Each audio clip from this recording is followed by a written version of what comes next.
నమస్కారం అండి. ఈరోజు ఇంకో మంచి కథ తెలుసుకుందామా? గోటేటి శాంతి గారు రచించిన 'మాతృదేవోభవ' అనే కథను విందామా? స్వప్న, గుడ్ న్యూస్. నాకు 15 రోజులు లీవ్ శాంక్షన్ అయింది.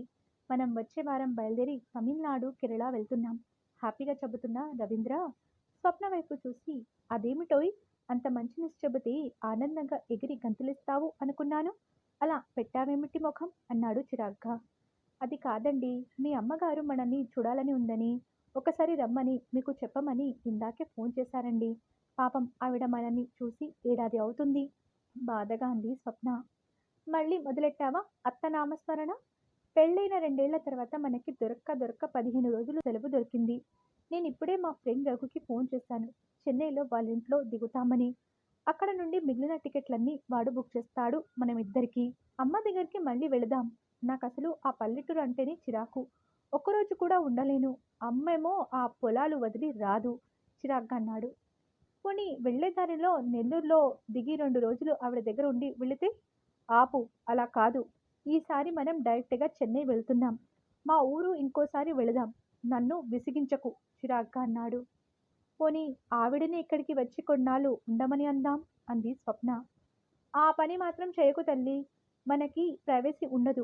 అదీ కాక వచ్చినప్పటి నుంచి పిల్లలు పిల్లలంటూ గొడవ పెడుతుంది. ఇంకొక 2 ఏళ్లు మనకి పిల్లలు వద్దు. తర్వాత ఎంజాయ్ చేయలేము అన్నాడు రవీంద్ర. సరే అంది స్వప్న ఇక ఎదురు చెప్పలేక. అన్నపూర్ణమ్మ గారికి రవీంద్ర ఒక్కడే కొడుకు. రామాపురంలో పొలాలున్నాయి. రవీంద్ర పుట్టిన కొన్ని నెలలకే భర్త చనిపోయాడు. ఆవిడ కొడుకుని అన్నీ తనే పెంచింది.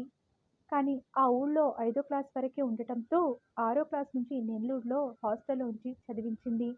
అతనికి మొదటి నుంచి ఆ పల్లెటూరంటే అంతగా గిట్టదు. సెలవుల్లో తప్పనిసరి వెళ్ళేవాడు. కానీ అక్కడ ఫ్రెండ్స్ ఎవరూ లేక బోర్ కొట్టేది. ఎలాగో గడిపి వచ్చేసేవాడు. వేసవి సెలవులకి మేనత్త వాళ్ళ ఊరికో, మేనమామ వాళ్ళ ఊరికో అమ్మని తీసుకొని వెళ్ళేవాడు. ఆవిడ మాత్రం ఓ 4 రోజులుండి వెళ్ళిపోయేది. అతను మొదటి నుంచి చదువులో మంచి స్టూడెంట్ అవ్వటంతో వెంటనే వైజాగ్లో గవర్నమెంట్ ఉద్యోగం వచ్చింది. 2 సంవత్సరాల క్రితం స్వప్నతో పెళ్ళైంది. పెళ్లి, మనుగుడుపులు, తిరుపతి వెళ్ళి రావడంతోనే అతని సెలవులన్నీ అయిపోయాయి. అమ్మయ్య, ట్రైన్ ఎక్కాం. ఇదిగో స్వప్న, ఈ సైడ్ లోయర్ బర్త్ నాకు చాలా సరదా. అందుకనే నేను కావాలని తీసుకున్నాను. నీది ఎదురు లోయర్ బర్త్ సామాన్లు సర్దుతూ భార్యకి చెప్పాడు.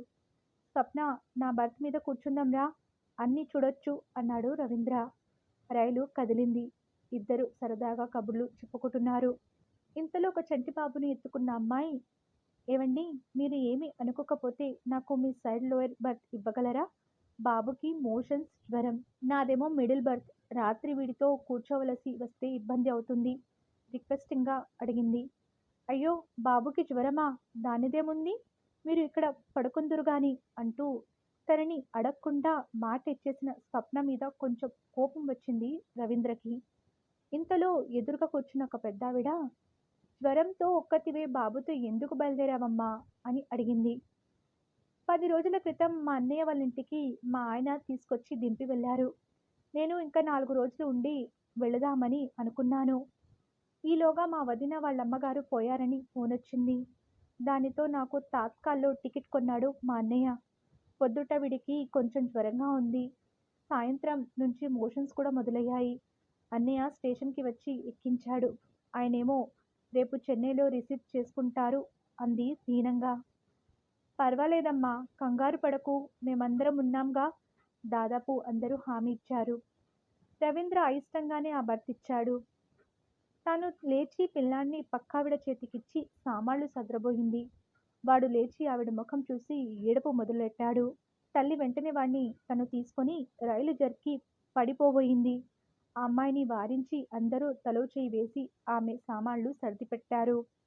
బాబుని జోకొట్టి ఆ అమ్మాయి వెనక్కి వాలింది. ఇంతలో పక్క నుండి ఇంకో రైలు వెళుతుంది.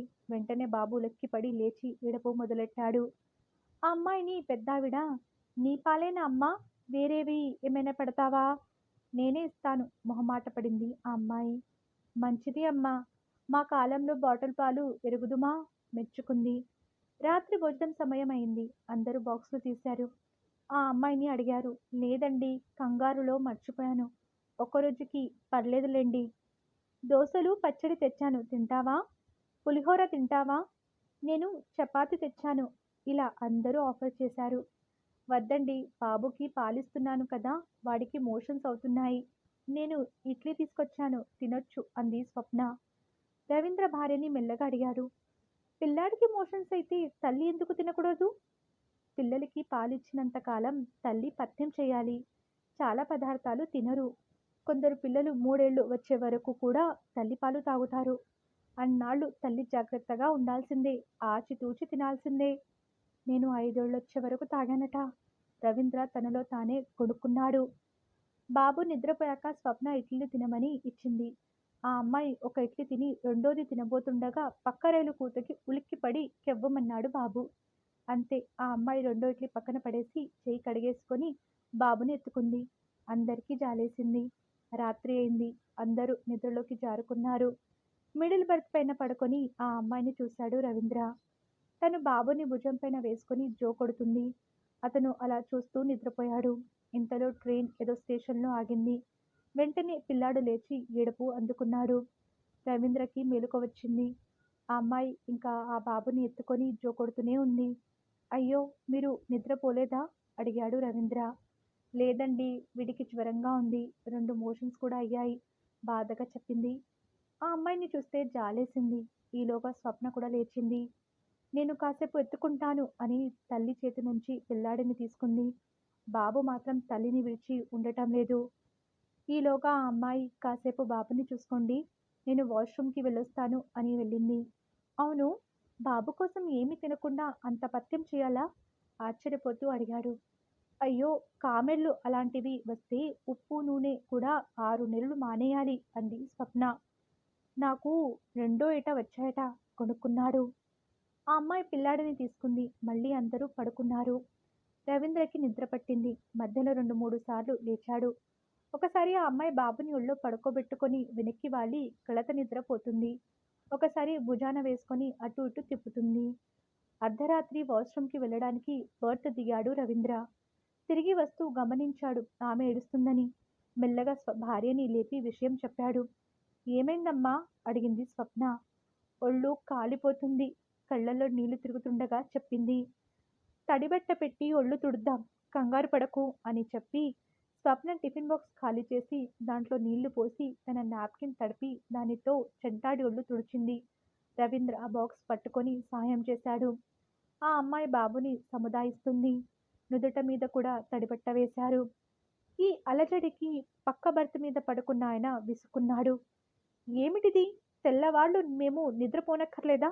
రవీంద్రకి కోపం వచ్చింది. ఊరికే ఎవరు తెల్లవాళ్ళు కూర్చోరండి. పాపం ఈ బాబుకి జ్వరంతో ఒళ్ళు కాలిపోతుంది.